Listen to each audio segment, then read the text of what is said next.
अब मुख्यमंत्री अशोक गहलोत से मिले संजीवनी क्रेडिट कोऑपरेटिव सोसाइटी की पीड़ित। मुख्यमंत्री अशोक गहलोत ने किया ट्वीट, कहा अंतर्राष्ट्रीय महिला दिवस की पूर्व संध्या पर आज संजीवनी घोटाले की पीड़ितों से मेरी मुलाकात हुई।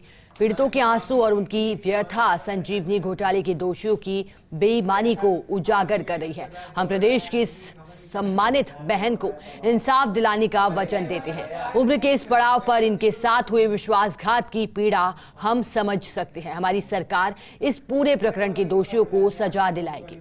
माता पिता के बुढ़ापे के सहारे पारिवारिक विवाह और इलाज के लिए जमा किए गए पैसे गंवाने का दुख मैं समझ सकता हूं। इस बेटी के तनाव की घड़ी में मैं आपके और आपके पूरे परिवार के साथ न्याय की इस लड़ाई में साथ खड़ा हूं।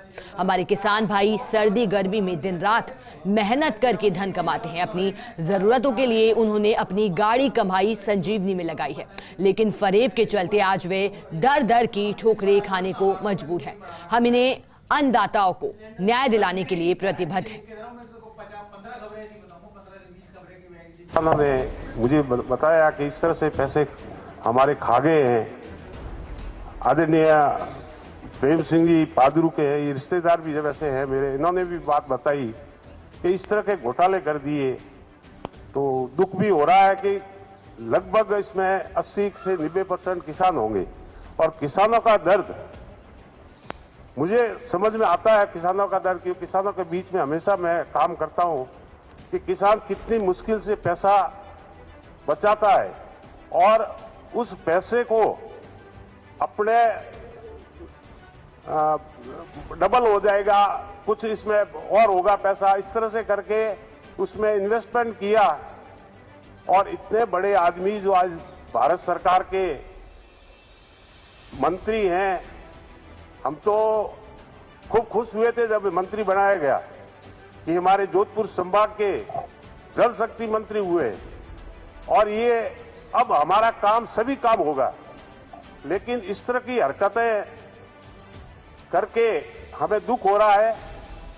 मैं तो माननीय मुख्यमंत्री जी से निवेदन करूंगा इन सभी की तरफ से कि ये पीड़ा आप किसानों की समझकर, इन पीड़ितों की समझकर और कुछ राहत प्रदान करावें। धन्यवाद। शायद चूक गए हो ये। इथोपिया में जो इन्होंने खेती की, वह कितने पैसे की खेती की, कितने का माल उन्होंने बेचा और यहां कितने ट्रांसफर हुए, ये जांच का विषय है। अब मान लो इथोपिया में उनके 1 लाख के केले हुए, उन्होंने 1 करोड़ के बता दिए, तो वो जो पैसा वहां से आया है, पैसा यहां से गया फिर पैसा आया है, उसकी जांच कौन करेगा, ये हमें तो ध्यान है नहीं। इस पॉइंट को भी नोट करवाओ। और दूसरा, अब क्या है कि केंद्र सरकार ने बिल्ली कोई दूध की रखवाली बैठा दिया है, तो हमारे पास में उसका भी इलाज है नहीं। वो बाढ़ खुद खेत को खा रही है।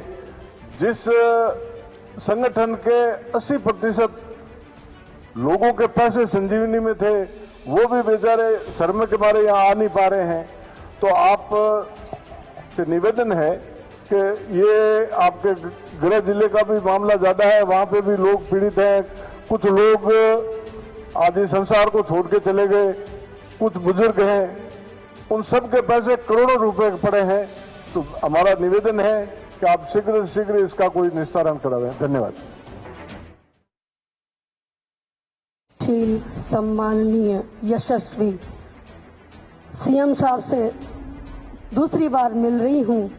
मेरे मन में इतनी उथल पुथल मची हुई है, यह सोच रही हूं कि क्या लोकतंत्र में जन नागरिक इतना सुरक्षित नहीं है?